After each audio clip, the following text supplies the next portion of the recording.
दोस्तों नमस्कार। मैंने पहले वाले वीडियो में आपको ये बताया था कि क्या कारण है जिसके कारण मुस्लिम पक्ष सुप्रीम कोर्ट पहुंचा है ये कह के कि ये कानून गलत है, इसमें संविधान की मर्यादाओं का उल्लंघन हो रहा है, इसलिए इस कानून को रद्द कर देना चाहिए।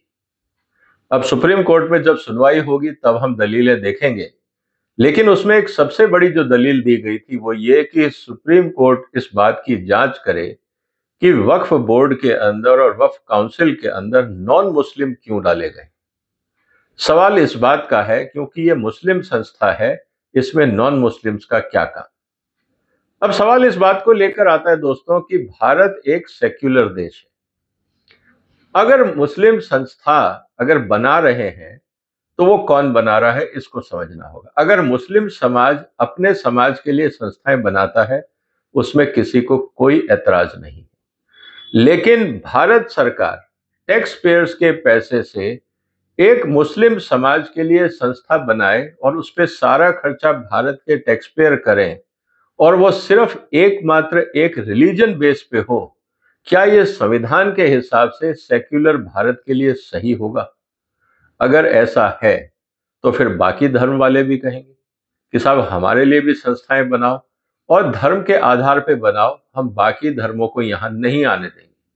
अगर ऐसी स्थिति होती है तो जब हम समरूपता की बात करते हैं, हम एक दूसरे को टॉलरेंस की बात करते हैं, तो इससे देश में टॉलरेंस बढ़ेगा, भाईचारा बढ़ेगा या खाइयां और गहरी होंगी?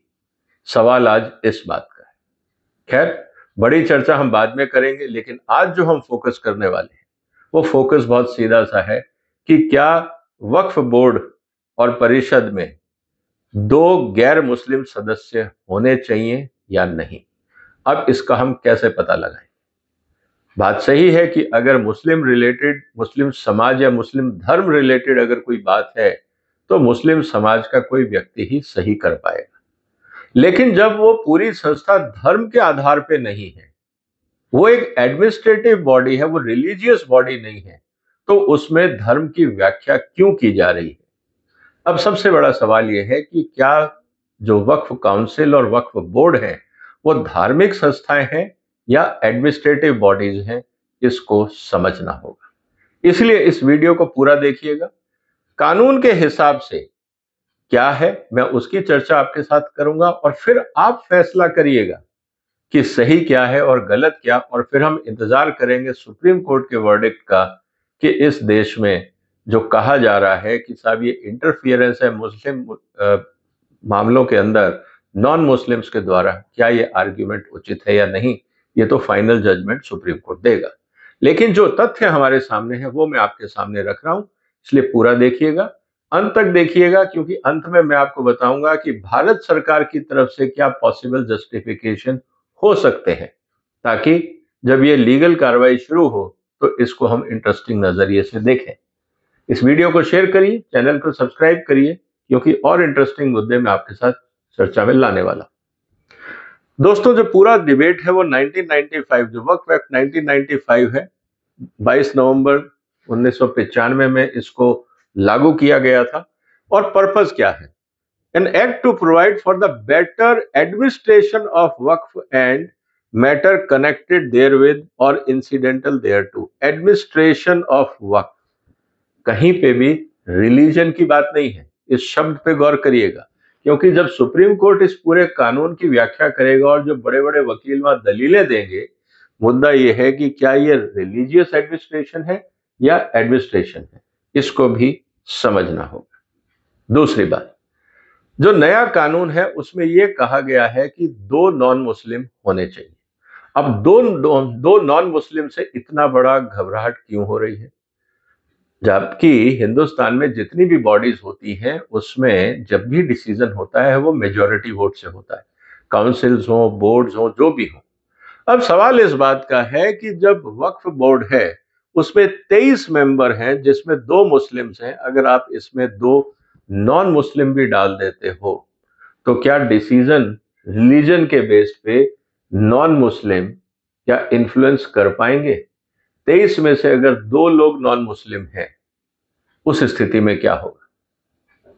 सवाल ये है कि 21 लोग अगर मुस्लिम हैं और 2 नॉन मुस्लिम हैं, तो क्या 2 नॉन मुस्लिम वोट को इन्फ्लुएंस कर पाएंगे?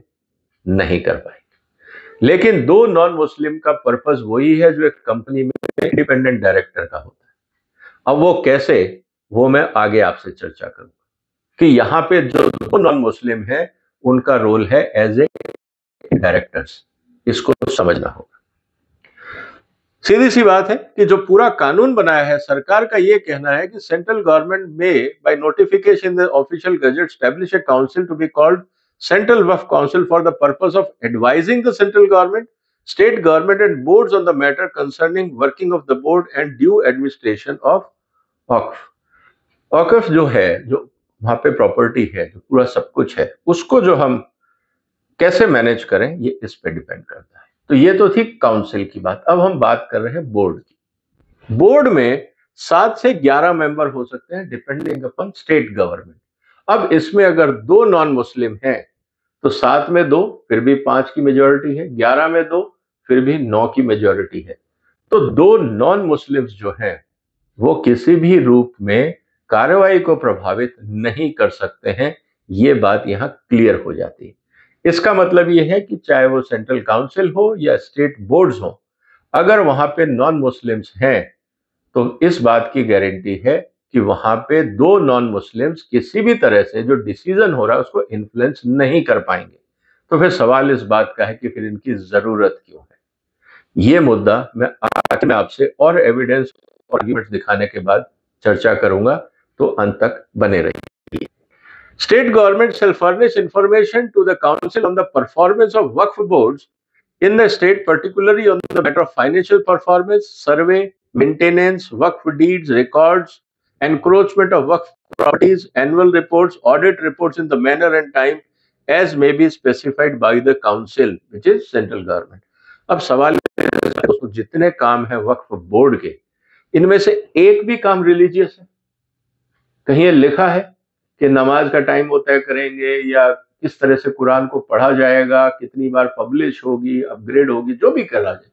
कहने का मतलब ये है कि जब सारा काम बोर्ड का और काउंसिल का एडमिनिस्ट्रेशन है, तो नॉन मुस्लिम को वहां पे बैठाने में ऐतराज किस बात का है, यह समझना भी जरूरी है। अब सबसे इंपॉर्टेंट बात क्या है कि बेनिफिशियरी कौन है।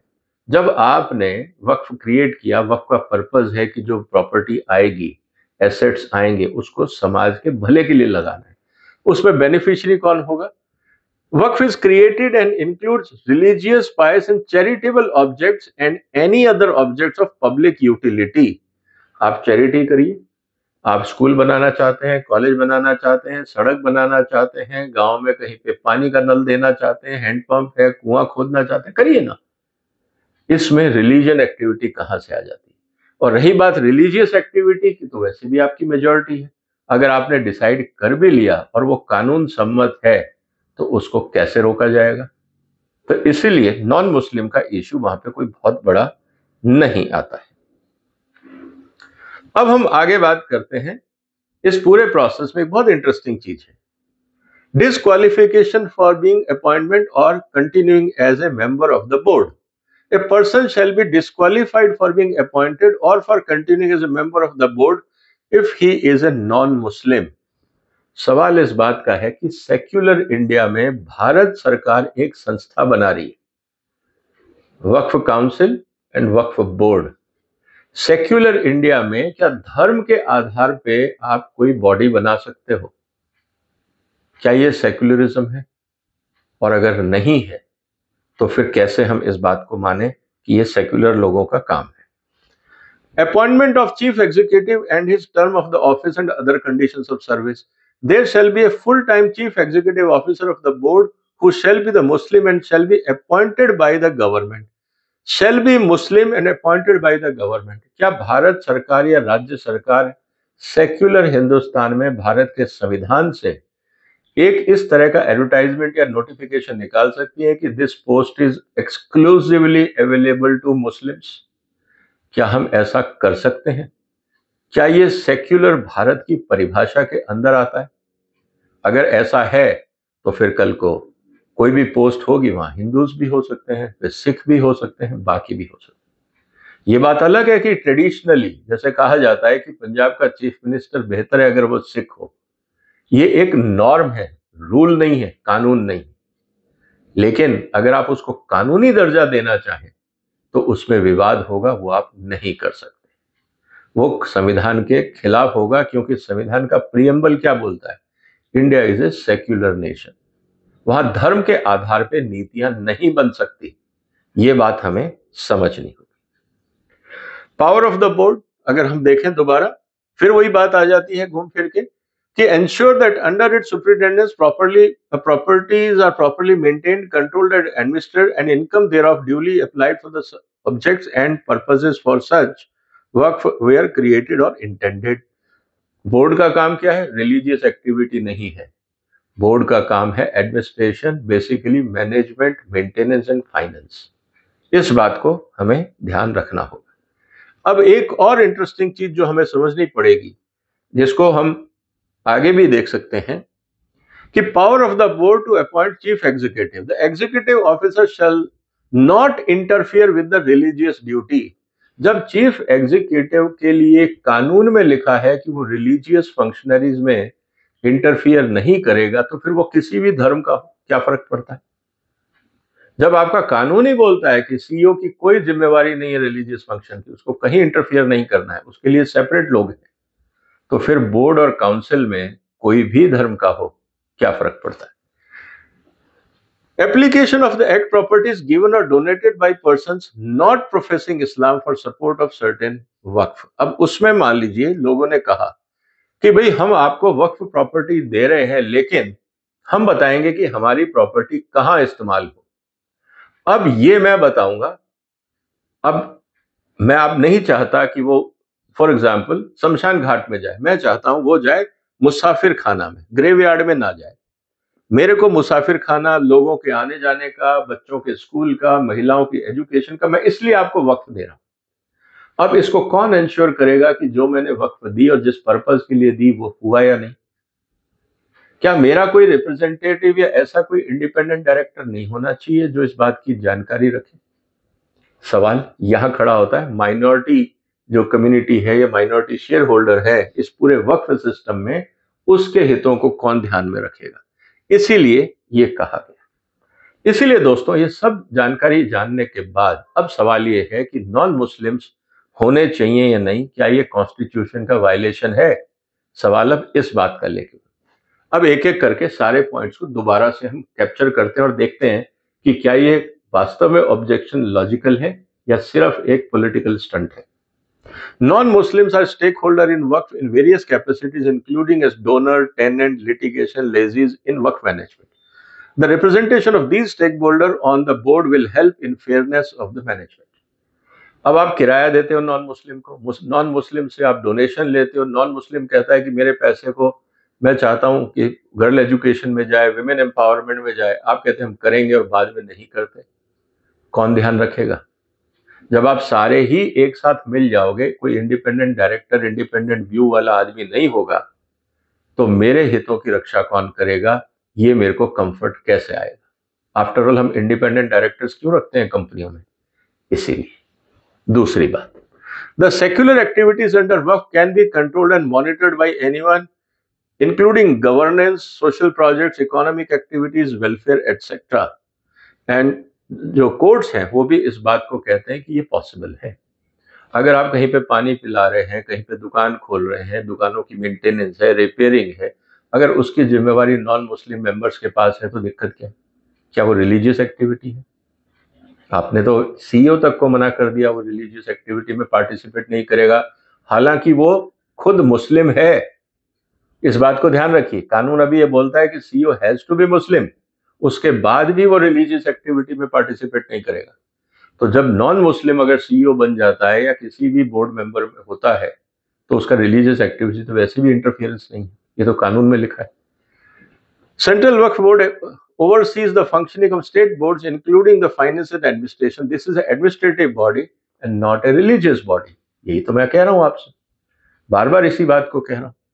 Decisions are made by the majority vote. Non-Muslim cannot overturn the decision because of their influence is limited. जैसा मैंने कहा कि 23 में 2 मेंबर, 9 में 2 मेंबर, कैसे आप डिसीजन को ओवरटर्न करोगे?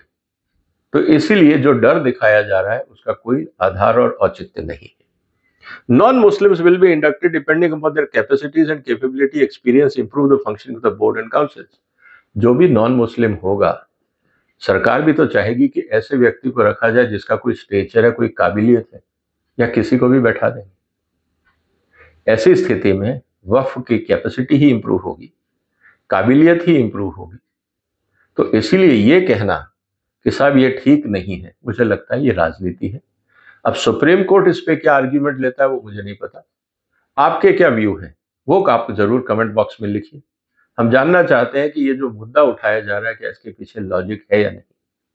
इस वीडियो को शेयर करिए, इस चैनल को सपोर्ट करिए, सब्सक्राइब करिए। फिर मुलाकात होगी एक और महत्वपूर्ण मुद्दे के साथ। तब तक अपना ध्यान रखिएगा। फिलहाल वंदे मातरम।